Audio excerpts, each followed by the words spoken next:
মা আমেনা বলেন আমি ডানে তাকাইলাম বামে তাকাইলাম, নামাজ শেষ করে তাকাইলাম, আমি দুই দিকে তাকাইয়া দুইটা প্রাণী দেখলাম। একটা প্রাণী আরেকটা প্রাণীর সাথে আলিঙ্গন করতেছে, একটা প্রাণী আরেকটা প্রাণীকে চুম্বন করতেছে গো। পৃথিবীর মানুষ বুঝো না কেন, বুঝো না। মা আমেনা বলেন আমি দেখলাম চুম্বন করতেছে, কিছুক্ষণ পরে আমি আজীব আশ্চর্য হয়ে গেলাম। আমি চিন্তা ভাবনা করলাম কোনদিন হরিণ বাঘের সামনে যাইতে পারে না, আজকে কেন হরিণ বাঘের সামনে গেল? I thinking about this position, আমি ওই বিষয় নিয়ে চিন্তা করতে শুরু করলাম। হঠাৎ করে দেখলাম ইন দি মিন টাইমে ওই tiger has come in this movement, টাইগারের মুভমেন্টটা আমার দিকে যখন আসতেছে আমি তখন একটু ভয় পেয়ে গেলাম। হঠাৎ করে বাঘ আমার দিকে আসতেছে, আমি একটু পিছন দিকে যেতে চেষ্টা করলাম, হরিণটাও আমার দিকে আসতেছে। এই মুহূর্তে যদি বাঘ বাড়ির পিছন দিকটা যদি দুইটা হরিণ মাহফিলে ঢুকা যায়, আপনারা কি ওয়াজ শুনবেন না বাইকা যাইবেন? ওয়াজ শুনবেন। আমি ওয়াজ করলে না বলতে বাগাই বইটার ভিতরে ঠিক আছে ওয়াজ করতাম, জীবনে ওয়াজ করবো আমি, দূর মানুষ বেটা বাঁচলে বহুত ওয়াজ করতে হবে। ফার্ম দিতেছ না একটু বুঝি হুজুর আইন ইচ্ছা মতো ওয়াজ করে ছিঁড়ে বেরোলেন, যাওয়ার সময় গাড়িটা তো আমার না ভাঙবে, তোর আর ভাঙবে ভাঙছে না? মহরমে 3 তারিখে গাড়ি ভাঙলো না, আমার ভাইটারে রক্তাক্ত করলো না ওই দিন মহরমে 3 তারিখে গেল মাত্র, গাড়ি ভাঙে একবার সমান করে ফেলছে। গাড়ি ভাঙলে কি হয়েছে? একটা বাংলা আরেকটা বাচ্চা থাকলেই চলে, সোজা কথা কথা কোন ঠিক না? হে আমার আশিকিন জাকিরিন মুহিবিন বাবা জিরারি, ওই ঘুমায়ো না বন্ধু ঘুমায়ো না কুমকুম ইয়া হাবিবি কাম তানাম আশামসু ওয়াল কামারু লা ইয়ানাম। হে বন্ধু ওঠো ওঠো, আর কত ঘুমাইবা? আকাশের চাঁদ ঘুমায় না, সূর্য ঘুমায় না, তুমি যে আশরাফুল মাখলুকাত, তুমি কেন ঘুমাইবা? কথা বলেন ঠিক কিনা? মা আমেনা বলেন 2 রাকাত নামাজ শেষ করে বাঘ আমার দিকে আসতেছে, আমি একটু ভয় পেয়ে গেলাম। এবার বাঘটার থুতনিটা আকাশের দিকে উঠাইয়া ডাক দিয়ে কয়, ও আল্লাহ গো জবানটারে খুইলা দাও, আমি আমেনার সাথে একটু কথা বলি।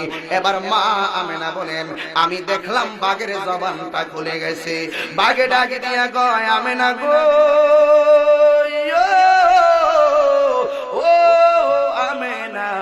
আল্লাহর কসম করে বলি আমি বাঘের দ্বারা তোমার কোনো ক্ষতি হবে না, তোমার কদমটা শুধুমাত্র আমার সামনে বাড়াইয়া দিবা, আমি তোমার কদমের ভিতরে আমার ঠোঁটটা লাগায়া একটা চুমা দিব। মা আমেনা বলেন যেই বাঘ পশু হইয়া মানুষের সাথে মানুষের ভাষায় কথা বলে, সেই বাঘ কোনদিন সাধারণ হইতে পারে না। আমি একটু দাঁড়াইয়া গেলাম, আমি দেখলাম বাঘ আমার দিকে নেশটা লড়াইতে লড়াইতে লড়াইতে লড়াইতে আসতেছে রে বাবা। মানুষ মানুষকে যেমনে সালাম করি গো, বাঘের জবানটা আমি আমেনার কদমের মধ্যে লাগাইয়া দিছি। কদম বসির দলিল পাও না, বাঘের দিকে শিক্ষা না। আবু দাউদ শরীফ পড়ো না, আবু দাউদের মধ্যে বলা হচ্ছে বাবু কবুলাত রিজিলে ওয়ালিয়াদে, কদমের ভিতরে হাত লাগায়া সালাম করা মাকরু, ঠোঁট লাগায়া চুমা দেওয়া হলো সুন্নাতে সাহাবা। আল্লাহু আকবার বলে। দলিল কেন বুঝো না? বুঝো না কেন? বুঝো না কেন?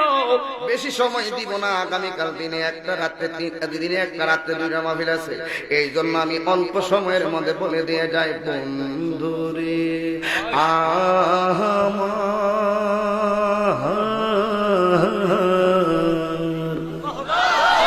মা আমেনা ডাক দিয়ে কয়, বাঘেরে তুমি কেন আমারে সালাম করিছো?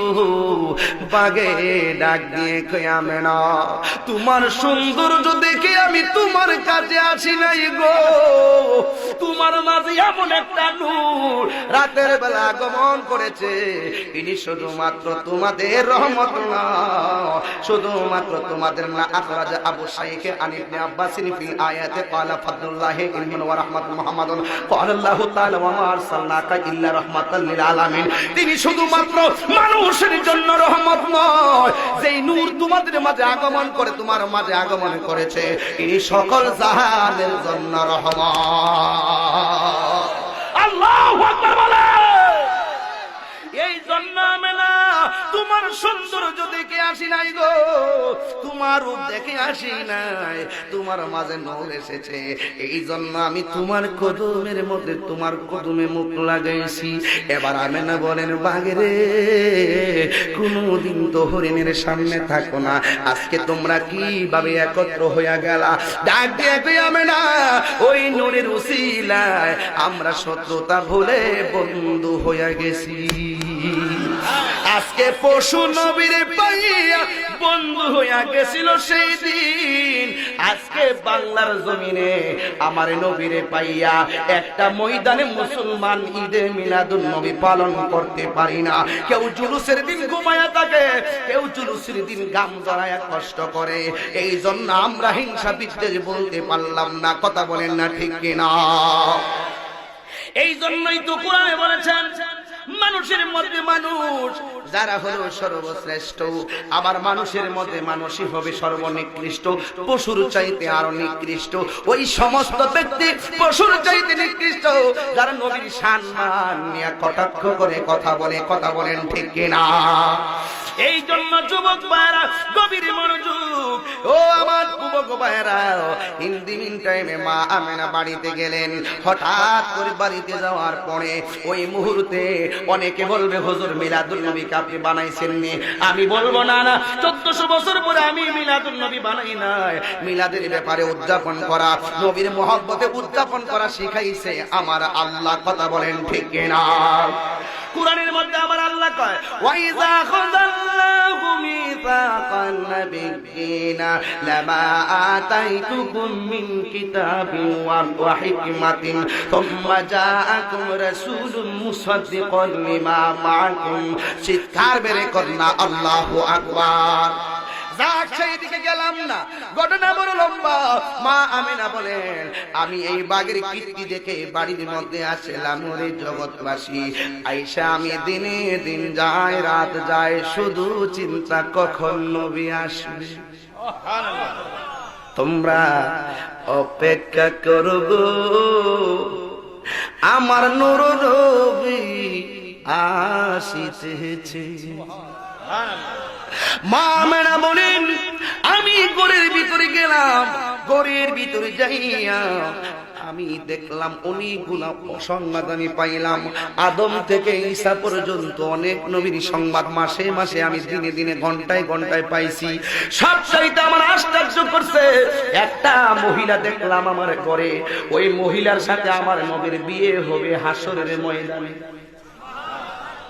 ওই মহিলাটার সঙ্গে আমার নবীর বিয়ে হবে।